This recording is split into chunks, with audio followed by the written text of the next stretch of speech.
तर शेतकरी मित्रांनो, मी आज तुम्हाला माझ्या या कांदा लागवडीचा माझा स्वतःचा वैयक्तिक अनुभव सांगत आहे। कांदा लागवडीसाठी मी नियोजन करत होतो, तर मग मी असं यूट्यूबवर पाहता मला ड्रिपटेक कंपनीचं मी व्हिडिओ पाहिला आणि त्यानंतर मी ठरवलं की मला लेझर स्प्रे वापरून कांदा पीक घ्यायचं असं मी ठरवलं।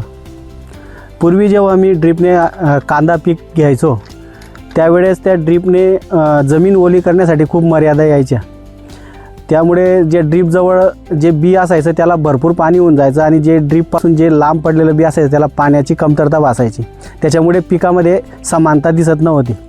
ड्रिपने कांदा नियोजन करायचो त्यावेळेस उगण क्षमतेलाही खूप प्रॉब्लेम यायचा, त्याच्यामध्ये 60 ते 70% उगण क्षमता व्हायची, त्याच्यामुळे खूप मोठं नुकसान व्हायचं।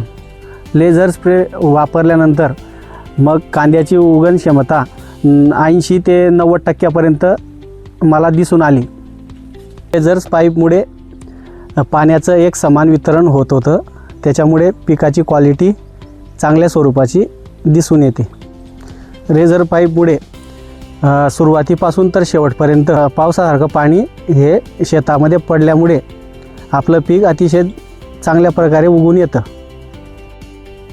तुम्ही संपूर्ण प्लॉट पाहू शकतात, इथे पिकाला कुठल्याही प्रकारचा शॉक बसलेला नाही। योग्य टायमाला योग्य वेळी आपण इथे पाण्याचं नियोजन करू शकतो। या लेझर पाईपमुळे पिकाची पानं अतिशय सरळ आणि रोगमुक्त आपल्याला दिसून येतात। पूर्वी जेव्हा मी ड्रिपने हे क्षेत्र 4 एकर क्षेत्र ज्यावेळेस मी ओलायचो त्यावेळेस मला 2 दिवस लागायचे। लेझर स्प्रे वापरून मी 3 ते 3.5 तासात हे संपूर्ण क्षेत्र ओलून निवांत होऊन जातो। यामुळे माझा वेळही वाचला, तसेच पाण्याची देखील बचत झालेली आहे।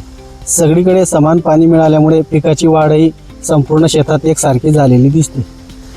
ड्रिपटेक लेझर स्प्रेचे पहिला फायदा एक समान पाणी, नंबर 2 सगळीकडे उगण क्षमता चांगल्या प्रकारे झालेली आहे आणि तिसरा फायदा म्हणजे माझी वेळ बचत झालेली आहे आणि पाण्याची बचत।